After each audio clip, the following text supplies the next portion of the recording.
มันนี่3 เจ้าเลยมาบัดเดียวนี่พักไผกับย่านจะบริค้าได้บัดนี้ฝนตกนี่เนาะเพิ่งพักนี่ดอกบ้านอยู่ได้นี่เนาะยันเอาบ่ทันก็มีเนาะเพราะว่าฝนตกนี่แห้งบ้านไว้บางทีนี่กาดบางไงได้นี่โอเคบางทีเนาะกาดใหญ่นี่แข็งเลยนี่เพิ่งนี่จักเข็งนี่2 3 4 5 6 7 8 9 10 12 เข่งเนาะ12 เข่งมีกระสอบปอกไม่ได้ฮะเนาะนี่มีแต่ผักส่วนผักกาดดอกได้เบื้องนี่เด้อเบื้องลุ่มกับเบื้องแคมหวยมันมีนะผักหอมปอมกับผักบัวเนาะที่กำลังจัดเครื่องกันอยู่เนาะนี่เบื้องหน้าเนาะนี่เครื่องพอมาห่อเด้อ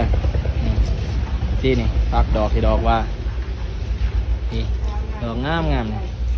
จานบางใหญ่นี่เห็นบ่นี่การในเบื้องกล่องสดๆนี่เบื้องไกลๆเลยโคตรงามเลยเนาะนี่จะได้มาซ้อมเนาะซ้อมตีนก่อนเนาะเพราะว่าฮาเดสมาเนี่ยมันฮาเดสเนี่ยน่าต้องได้ปานเนาะปานมันซื้อได้บอกต้องได้ปานนั่นแหละมันซื้อมันงามตัดออกตัดตีนออกงามกล่องสดเกี่ยวงามพอดี3 เจ้าแข่งขันกัน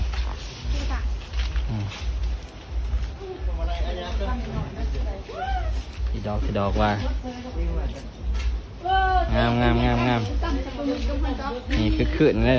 นี่ยังอีกยังไล่เจ้ายังเป็นพักหอมปอมมันยังสิมาลายอยู่ได้นี่